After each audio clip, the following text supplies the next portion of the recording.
Good morning.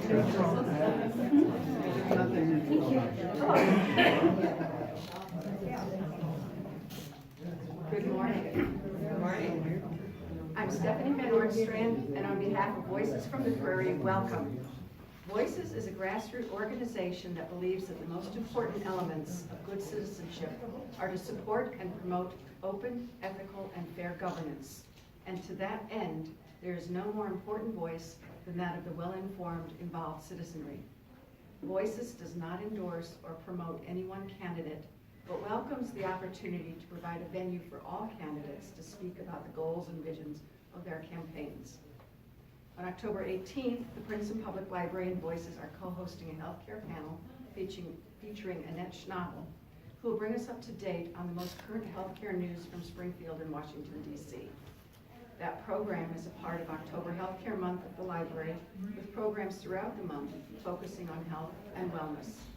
Please check out the library calendar and their Facebook page for more information. Today's event is one that we are providing this election year to ensure that when we vote, we do so with factual and pertinent information. Today's forum is being taped, as were all of our previous events, and those are available for viewing through the Voices YouTube link or the link on our public Facebook site. Today, we welcome the candidates vying for Bureau County Treasurer and Bureau County Clerk. For the Treasurer's office, Joe Birkey and Rick Wilkins, and for the Clerk's office, Jeralyn and Matt Eggers. We begin with each candidate having 5 minutes to present themselves and why they are running for office. Afterwards, Voices has prepared questions that we will ask with the candidates alternating first response. We will then open the floor to audience questions. To begin, I'd like to take a moment to sum up some of the duties of the county offices as per their website. The Treasurer handles the financial transactions associated with county government, such as accounts payable, accounts receivable, and payroll.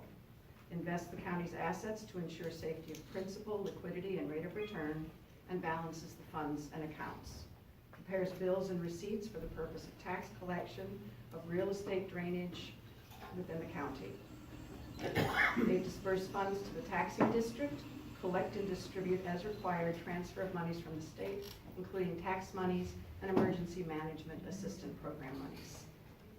The county clerk is the official record keeper for vital records such as birth, death, and marriage, land documents, accounts payable records, county board minutes, voter registration records, and tax extensions. Please help me in welcoming Jeralyn, Matt, Rick, and Joe.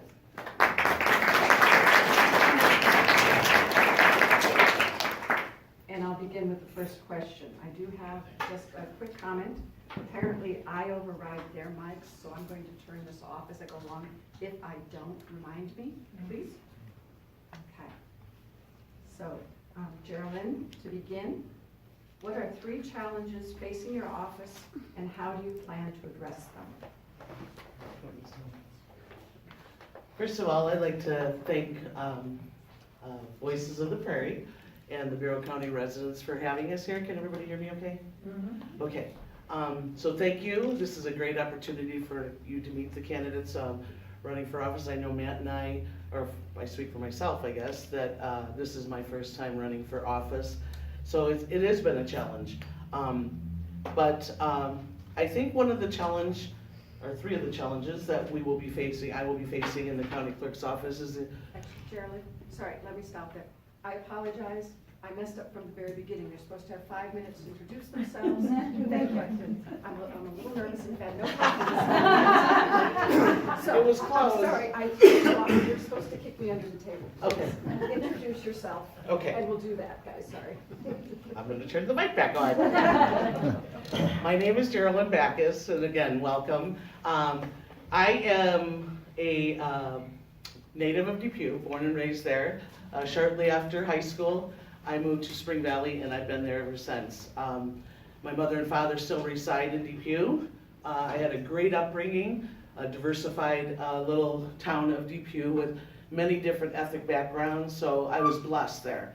I have a brother and a sister, Lori Genslinger. She married Gary Genslinger, here from Wynette, and I have a brother, Michael, who lives in Geneva. Lori ended up moving to Colorado, and my brother lives in Geneva. I stayed in Bureau County because I love my county. I love my area, I always have. I've served a lot with the area communities, and I'm a laborer from Local 393 for 25 years. We started in Spring Valley, and we merged to Marseilles, most of the laborers. It was through my union that I have the position that I have now. I work for Allied Power Services for Exelon, and I am in human resource. I'm an administrative assistant, so I hire all the skilled trade workers that come in during outage time of all 6 nuclear plants. We deal a lot with vital records, payroll, qualified backgrounds, personal records for employees, Homeland Security every day. Deal with Homeland Security every day, filing their personal qualifications and their records. We have to make sure that their backgrounds are acceptable to work in a nuclear facility as well as they should. But that's what I do. I've done a lot of community work, and I've always been one to serve. I believe that. And ironically, here I am running for Bureau County Clerk and Recorder. I helped spearhead the radium dial workers in Ottawa. That was a big project and one that I'm really honored to help do. We raised enough money for a bronze statue at the memorial site where these young girls once worked. And if you don't know a lot about the radium dial workers, they were the girls who licked the brushes and painted the watches. Predominantly, they were 9 to 20 years old, and a lot of them died horrible, horrible deaths because of the radium putting it in their mouths, and were never told about it. So that was a young girl from Mendota had come up to me and asked me if I would help her through the labors because I was an organizer there, and I did, and it was one of the most amazing experiences of my life, helping these young girls get justice years later. I also, my daughter and I can't think of the word. We formed a bullying group, anti-bullying group, CAB, Communities Against Bullying. Bureau County Republican did a great article on that. We haven't had an event in 2 years, but we marched many parades.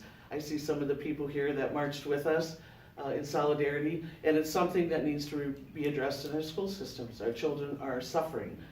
There's some children I found that can handle it, some that can't, and my daughter was one of them. So it was a great little group just to let other children know they're not alone in this world.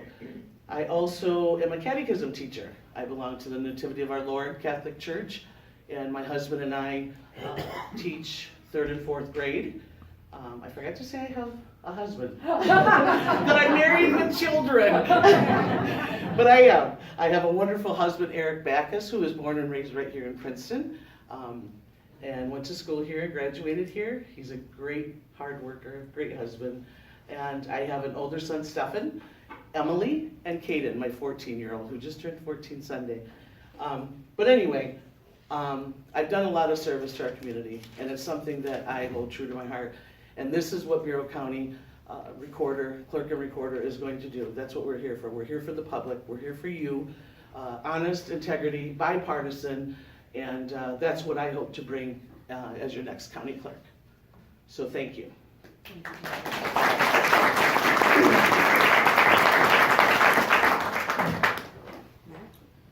Good morning and thank you for coming. My name is Matt Eggers and I am running for the position of Bureau County Clerk and Recorder. Cammie, the current county clerk, is retiring after 20 plus years of great service to our county and to the public. Many of you recognize the Eggers name. My parents are George and Joan Eggers, both reside here in Princeton, and my grandparents, George and Joyce, were also here in Princeton. My grandfather was the chief of police here in Princeton for over 30 years. I was born and raised here in Princeton and graduated from Princeton High School. And then I went on to study at Illinois Valley Community College and DeVry University, studying business and computer systems. I live here currently with my wife, Christina, and my 2 boys, Levi and Jacob. Levi is 5 and Jacob is 2. And we attend the Princeton Bible Church, where we both serve in many areas, including Awana and choir and praise band. And I'm also a member of the Bureau County Farm Bureau and of the Princeton Bowling Association. My work experience, I worked at Citizens when I first got out of school as a bank teller down in the Depew branch. And here in Princeton, I gained the trust and respect of my customers down there and up here. They entrusted me with all their transactions. And one of the main responsibilities of being the bank teller was I had a cashier that I was responsible for, that I had to balance every day to the penny. Great attention to detail with doing that is required. I now work for Elmore Electric in the office. I started out as a dispatcher for the heating and air side. I now work with accounts payable, accounts receivable, invoicing, pricing, and I also have a little cash box there that I have. And by being careful and accurate with this job it's very important. If a simple mistake is made, it could cost the company lots of money and possibly even customers. My wife Christina worked for the current county clerk, Cammie, as a deputy clerk from 2014 till the beginning of this year. During that time, she gained knowledge on voter registration, elections, payroll, delinquent taxes, and more. She helped transition the office to the new computer program for accounts payable, and I appreciate having her insight and knowledge to be able to ask her questions if I were to become the next county clerk. I've also had the opportunity to go into the county clerk's office to shadow Cammie and the ladies in the office to see what their roles entail. All these things will ensure a smoother transition if I'm elected. Through talking with my wife, the current office staff, and Cammie, I understand how much technology and ever-changing election laws are two of the county clerk's biggest challenges. One of my main goals is to be efficient in the local election process and to keep things above board so that way the results can be trusted and that you can rely on them. Election laws are always changing, and I will work hard to stay on top of them by going to state meetings, seeking information from the state board, and inputting the necessary changes that will be needed to stay on top of those ever-changing laws. I've never been through a campaign before. This is new territory for me, but with the help of the office and Cammie and my wife and family, they've helped make it easier, and their support has been tremendous. Cammie also gave me an endorsement I'd like to read now. She says, "I am thrilled that Matt, with his strong background and work experience, is ready to be our next county clerk. He is someone we can trust with this important job, and he will be a great county clerk for us. I'm proud to say that Matt has my overwhelming support to be our next county clerk." Like I said, I've also had the support from a lot of family and friends through this, and I can't thank them enough for walking with me in the parades and just walking with me through the process of the campaign. I've got a couple of quotes from those supporters. Jim Rapp, who's a farmer here in Barrow County, he says, "I've known Matt his whole life, and I've watched him grow into a kind, caring, and responsible young man and father. I've had contact with him at his place of employment, and he has been courteous, professional, and the kind of person we need as our next county clerk." And then my current boss, Don Elmore, also wrote that I'm a valuable team member here at Elmore Electric and Elmore Heating and Air. He has a positive attitude and is great moral fiber. He is punctual, he's a quick learner, and tries his best to do an outstanding job for the company. I have great confidence that Matt will do a consistent and conscientious job as Barrow County Clerk. We will miss him here. Thank you.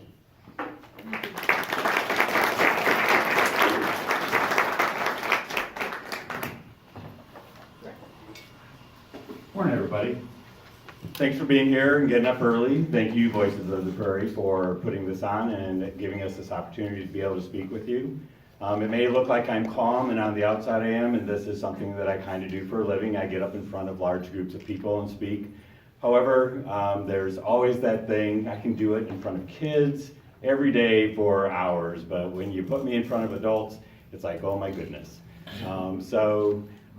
It will get a little bit easier as I go on. I also would like to share with you that allergy season is here, and so I'm not quite sure where the voice is right now. I may have to clear my voice from time to time. It's a little bit better today than it was yesterday, because yesterday it felt like I had gravel in my eyes, but at least today I can see clearly.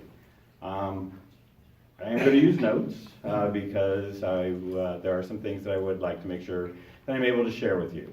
And as I look out, I see people that know me, I see people that kind of know me, and I see people that don't know me at all. And so I'd like to share with you just a little bit about me and how I got to be where I am today. And I'd like to start there by kind of talking about things that were formative events, because I often get asked, what is the reason that I'm either running for treasurer or why am I interested in politics? And politics has always been something that has been a part of my life. It's something that we did in my family. I remember talking at the dinner table, and this is kind of strange, when I was in second grade. It goes all the way back. I remember when we were talking about, and now it's going to escape me, the presidential race of 1964, senator from Arizona, and my family supported the senator from Arizona, and I remember going to school and getting in arguments with kids over who was going to be able to win that race. And one of the biggest events, and it still makes me sad when I think about it, and my voice may start to crack a little bit when I talk about this, and I was only in 5th grade when this happened, but I remember the deaths and the shooting and assassination of Martin Luther King and Robert Kennedy, and how sad I felt for ourselves and for our country and what maybe could have been and that we would not know now about because somebody took their lives too early. And so that's something that always kind of sticks in my head.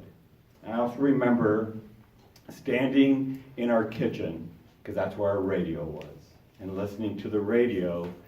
I believe it was like on Friday. I remember it was in the evening, and we were listening for the numbers of these people, the young men who were going to be drafted.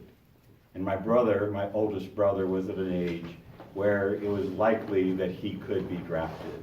And I remember being nervous, and wondering whether or not his number was going to be called, and I would lose my brother. And so that has always stuck with me.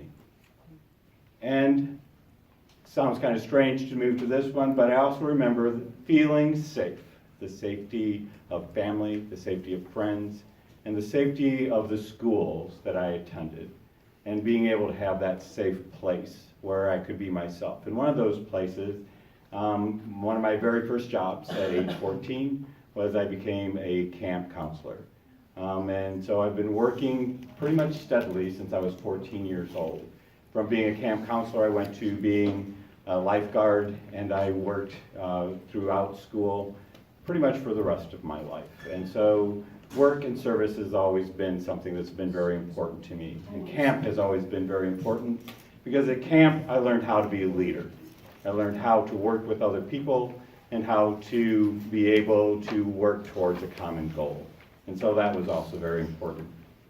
In that time, that we also had the gas shortages and the hyperinflation and the economic insecurity that we felt in the 70s and 80s and into the 90s, and even to some extent now. And I remember in the 90s, as I was trying to be able to earn enough money to take care of my household, and into the 2000s, how even though there was supposedly an economic surge, that we weren't feeling it here. We weren't feeling it in Bureau County. It felt like we were treading water. It felt like I was treading water economically. And that's when I decided that it was important to be part of the solution, to not just sit back and complain, but to actually get involved and try to do something to make it better for working people. And so, as part of that, I think it's important that you also understand what guides my decision making. How do I get to where I'm going to say this is the right way to do something, or this is the path that we should be taking at this moment in time? Because that may change. I think we make the best decision we can based on the information that we have at the moment that we are making that decision. As we look back, we may decide that there are things that we could have done better, and we can improve on the decisions that we've made. But at that moment in time, what guides me in everything that I do is the golden rule. It was something that was instilled in me very early on. It's where I live day to day. Anytime I make a decision, I try to think about how that decision is going to impact other people and not just me. what are the effects and the unintended consequences of any decision that I may be making? And I try to hold that and to think about that and then use whatever that answer may be to help inform the best decision that I can make. The other things that also inform the decision that I make, I don't believe in autocratic leadership. I believe in small d democratic leadership.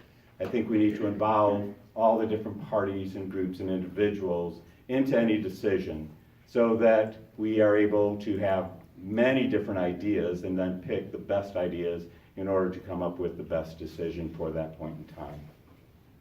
And as we're doing that, I think rules need to be equitable, not equal, equitable, because what's equitable and right for one person may not be right for somebody else. They also need to be fair to all involved, and they need to be consistent. So when I get asked, why do I want to run for treasurer, the reason I want to run for treasurer is because we need good people in government. In order to have good government, we need good people. And I believe I'm a good person. I believe people around me believe I'm a good person. And the reason I can say that is because in every organization that I've ever been in, people have asked me or elected me to be a leader in that organization. And so that informs me that I may be on the right track. And I never let that go to my head. I always try to involve people that are with me and around me to be able to inform me and help me in what I am doing. So I also believe I have the temperament to serve, which means my leadership and my professional roles, and I'm going on a little bit long, aren't I? I'm almost done. So my current role has taught me how to be able to be with people, both my professional and my volunteerism.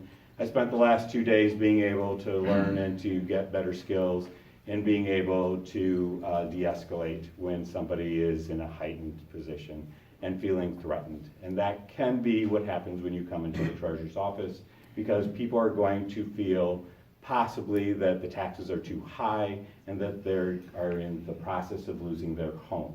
And so we need to help them be able to figure out how they're going to be able to do what they need to do, pay their taxes and keep their home, and still be able to feel safe. And so that is what I can offer as a treasurer, and that's why I would like to be your next county treasurer.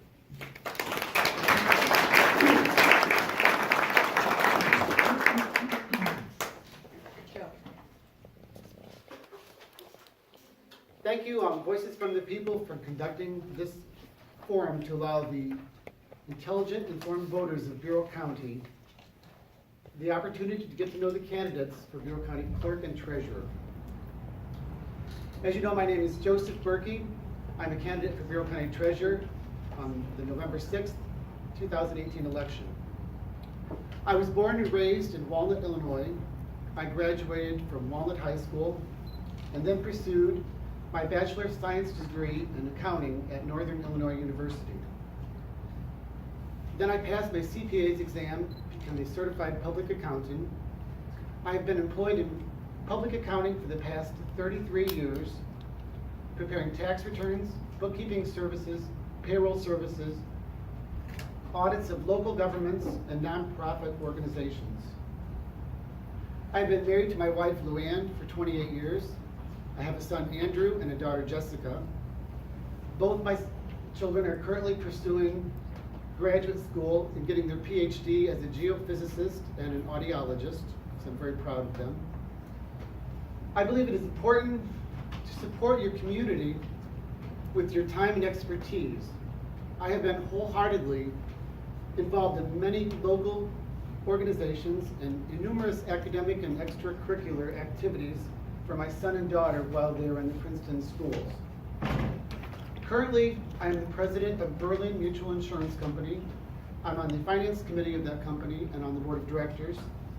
I am the past president of the Princeton Public Schools Foundation. I'm a member of the Princeton Elks Lodge, a member of the Princeton Moose Lodge, a member of the Walnut Masonic Lodge, a member of the First United Methodist Church in Princeton, and a past member of the Finance Committee.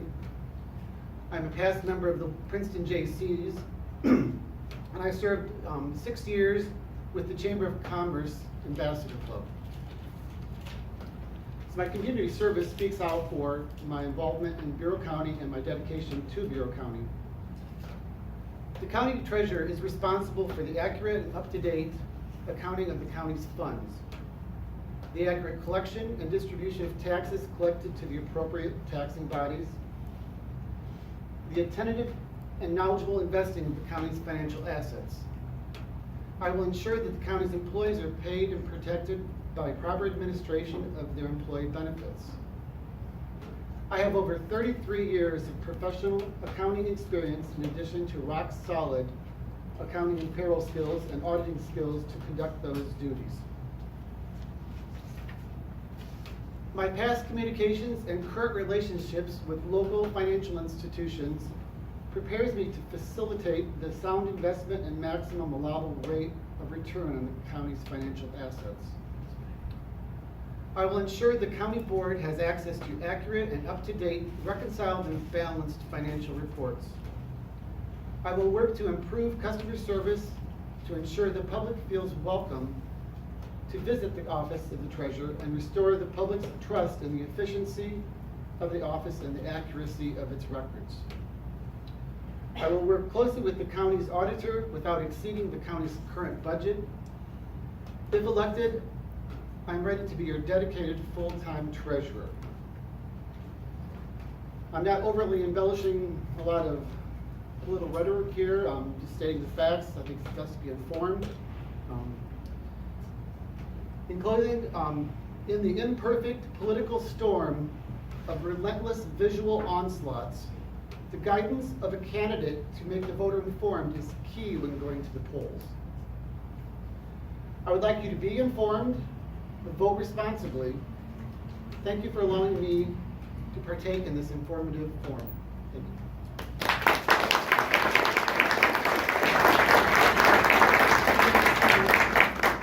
Thank you, Joe. Thank you to all of our candidates. Appreciate it. So there's our intro, and now we're going to pretend we did not hear this before. Our first question. Two over. I'm gonna, yeah. Our first I question changed my is, answer. what are 3 challenges facing your office, and how do you plan to address them? Okay. It's been a learning experience for me for every job that I've had, from working with lad construction and probably done, we've done every bridge from Ottawa to Peoria maybe twice. It was through hard work and dedication with the gentleman that had trained me, being the first woman in that construction company, holding a 90-pound jackhammer and doing 27 bridges on 180, doing a microsilica overlay, dealing with creosote, things that I had no idea. I went to beauty school. So everything that I had was a challenge for me. This new position, being a human resource in a nuclear facility. I worked on the refuel floor for many years as a laborer, as an FME monitor, foreign material exclusion FME monitor, meaning that whoever walked in as we were changing fuel rods had to be accounted for. Everything that they brought in had to be accounted for. Nothing was to go into that fuel pool. We could shut everything down, billions and billions of dollars. So everything that I've done has been a challenge for me, and this is not going to be an exception. It's going to be a challenge for me. I'm hoping for a smooth transition. One of the things is, Matt, my opponent even said, the new state laws, they're constantly changing. Being up and up with the laws and helping my county clerks, they're going to be the ones helping me. They're the ones that are the backbone of that office right now. So they're going to be training me. But the new state laws that are constantly changing, I do believe another challenge is the county board. We work very close with the county board. There's lots of personalities. I want to maintain good relationships with all of them, hear what they all have, I think, and work well with them. And learning the office, what their programs are currently, I know what we deal with in the nuclear facility, lots of testing. We go through NGET testing, we go through cybersecurity testing every month because of things that can happen. There's so much happening with our programs and elections or what have you. We have to stay up to par in that. So getting to know the programs that the county clerk's office has and maybe somewhere, if you can, streamlining something into the 21st century. But those are challenges that I will see when I get into the office, which I'm excited to do. And treasurer, I'll be working close with the treasurer and the assessor. So I want to serve the people with honesty and integrity, and like Mr. Birkey said, open to the public. That's what we're here for everybody to come in. We want everybody to come in and to learn more about the county clerk. I don't think there's enough out there. I don't know what the laws are on media pages or social media pages, but ours and what we have and the service that we provide there, I think that's very important to the public. And I think everybody needs to know that.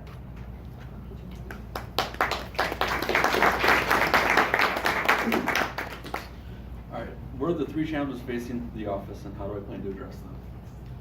The first challenge is, the biggest one is elections. As I stated earlier, one of the reasons this will be a challenge is because of staying up to date with the ever-changing election laws. But that's not the only challenge when it comes to elections. There are deadlines to meet as far as filing and getting notices out to people involved. This may require putting in a few extra hours, and I am prepared to do that.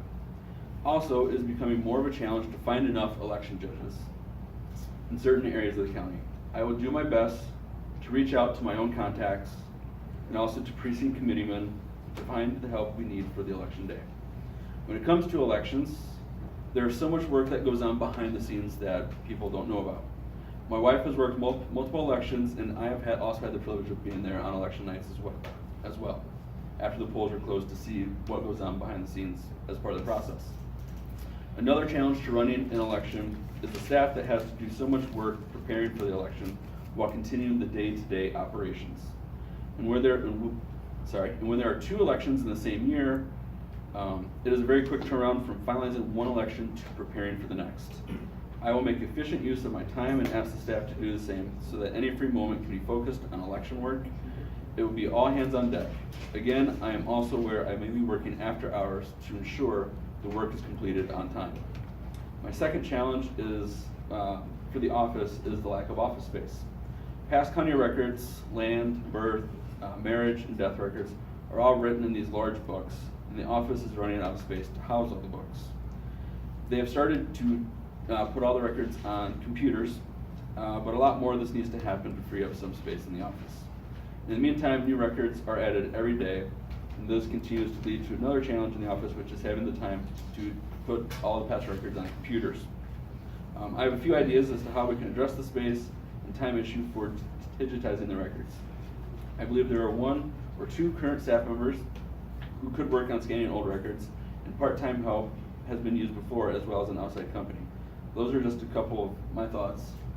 And if I'm elected, I'll be able to do more research in order to weigh my choices and decide which one is the most cost-effective and efficient. Lastly, keeping staff in the office is becoming more of a challenge. A lot of time and training goes into hiring new staff members. The office has struggled the last few years to hire new employees. The starting wage is too low and it's hard to attract good help. There is currently 1 position in the county clerk's office that needs to be filled. The position has been vacant since the end of May, and for this position and any position in the future that may open up, I will convey to potential employees the positive aspects of working for Bureau County.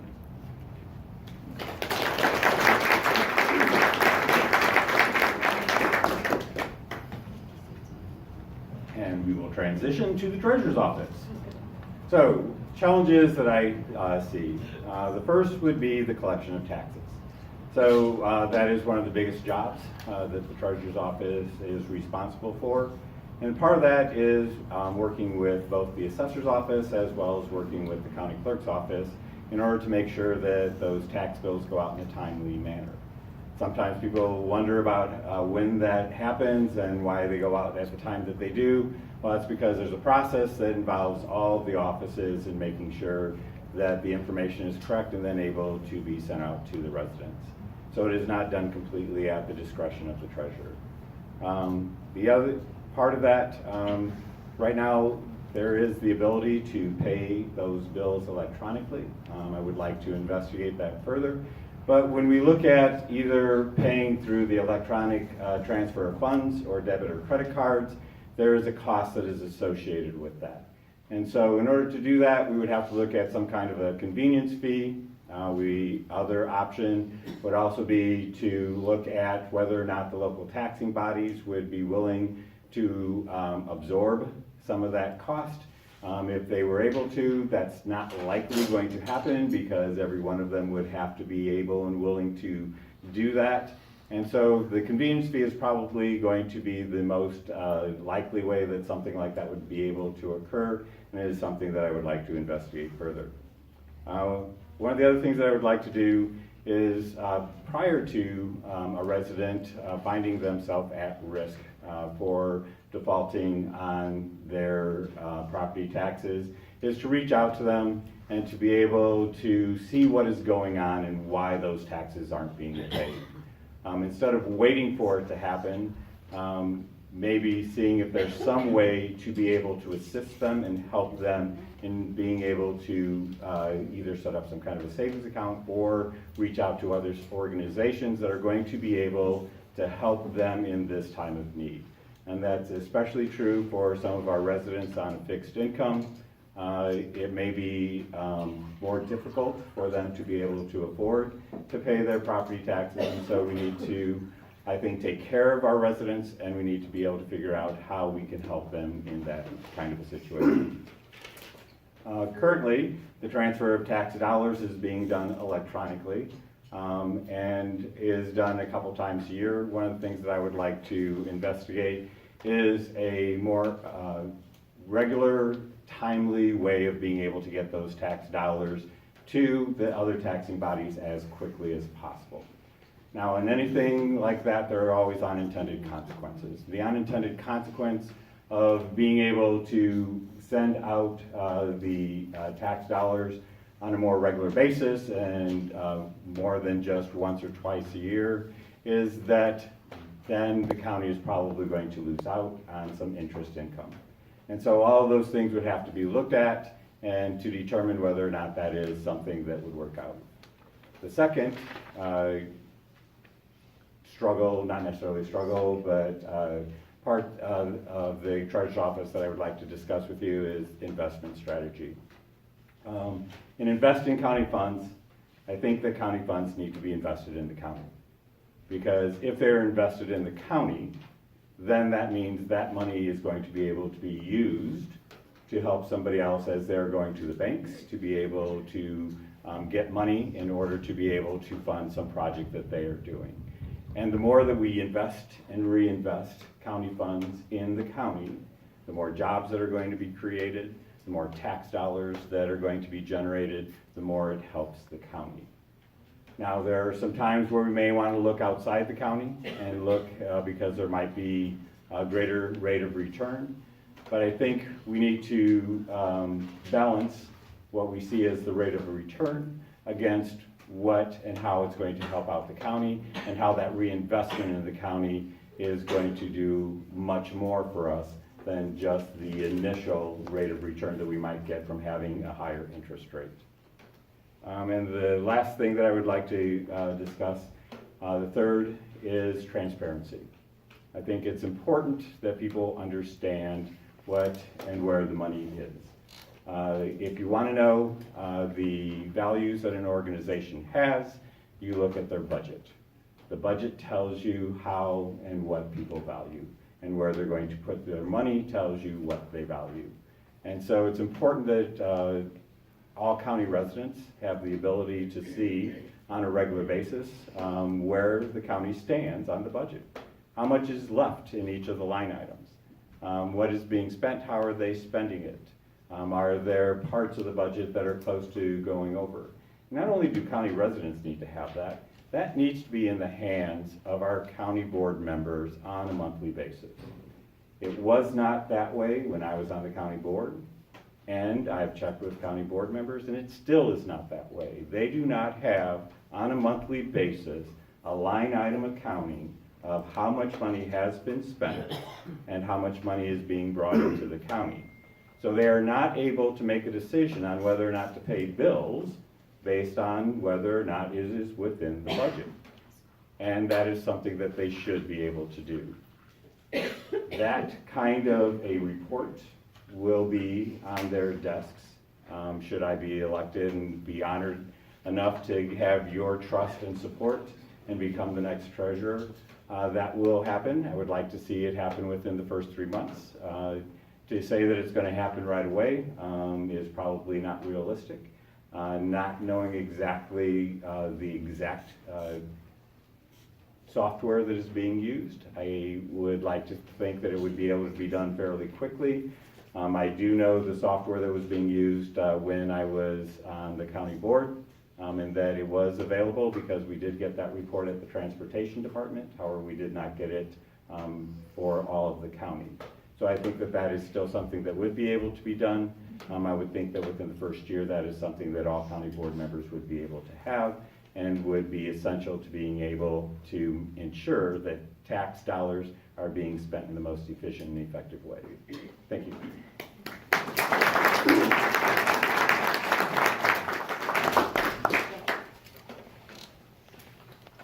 I think one of the biggest challenges in the treasurer's office is the staffing. One of my first tasks will be to provide some employee stability and continuity within the treasurer's office. Currently, the office is staffed with 2 part-time employees and a newly hired full-time employee. The high turnover rate of employees in the past 4 years has not been conducive to the effective administration of the duties of the treasurer's office. If elected, I will begin immediately to expand the current full-time staff to allow the office to be more efficient in its operations. With proper training from a treasurer that is knowledgeable and proficient in bookkeeping and payroll, we will be back on target in the treasurer's office. I have also the full support of a prior treasurer to consult with on a regular basis about the necessary daily, weekly, monthly, and annual operations of the office. Another challenge I see is the January 1st, 2019, there's a mandatory payroll system conversion. I think it's imperative that someone is there in the office that is knowledgeable in preparing payroll taxes, payroll returns, and employee benefit programs, so that there's a seamless transition and not cause a lapse in the employee pay or benefits. The third challenge I see is if you go online, you can see that the monthly board meeting, there's the agenda and then a board packet that's available for viewing. The board packet is rather cumbersome, and the actual agenda needs to be streamlined and somewhat reinvented so the average layperson can understand the numbers. I've presented financial information to many local communities and governments, and typically the knowledge of accounting is there but not understandable. So I'd like to streamline what is available for the public to see so they can actually understand the numbers and know about the county's finances in a more knowledgeable and informed way. Thank you.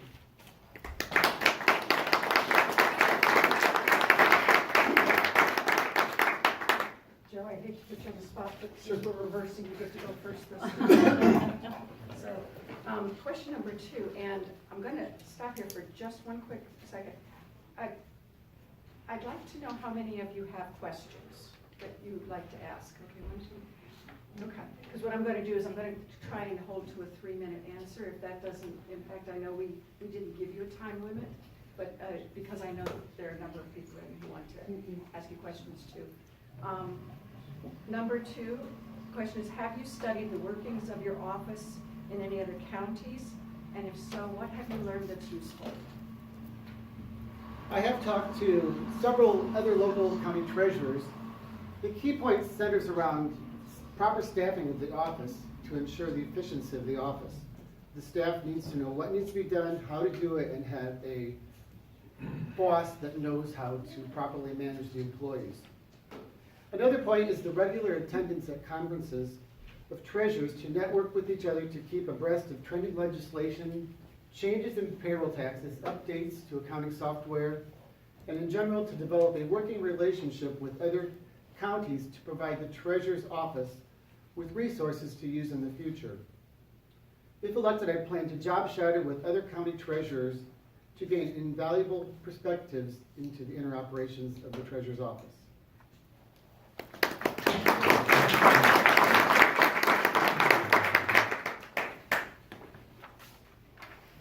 So yes, I have had the opportunity to meet in particular with Kevin Kunkel, who is the treasurer for Putnam County.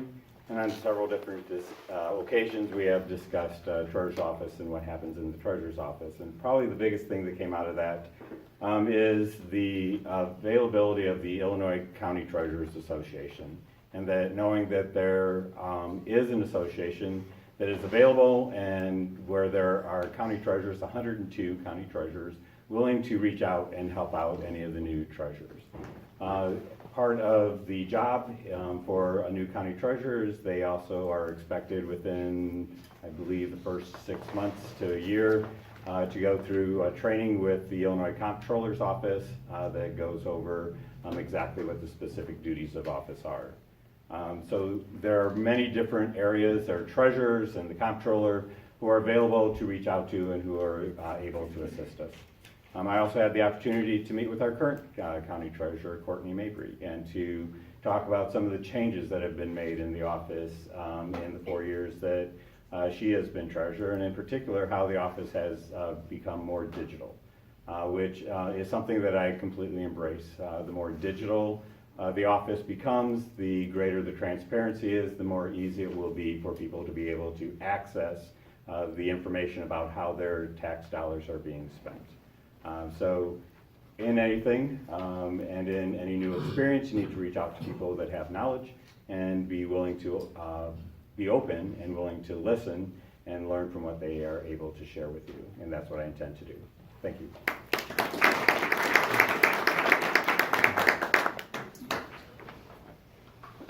I have not had the privilege to study with